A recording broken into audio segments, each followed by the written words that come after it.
Tired of that generic username staring back at you every time you log in?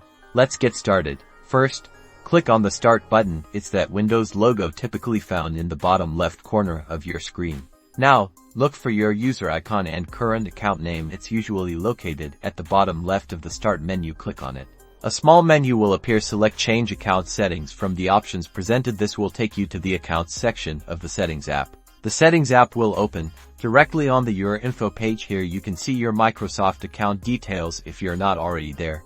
Ensure Account Settings on the left sidebar is selected, which should automatically open to Your Info. Find and click on the Rename Account button. It's usually located under your account name and email address. This action prompts a small window to appear.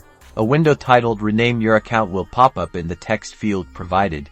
Carefully type in the new name you want to use for your account. Make sure it is exactly how you want it to appear. Once you've entered your desired name, click the Rename button. This will apply the changes you've made. Now, restart your computer to ensure the changes take full effect. After restarting, you'll see your new account name displayed on the login screen and throughout Windows 11, and that's it. You've successfully personalized your Windows 11 experience.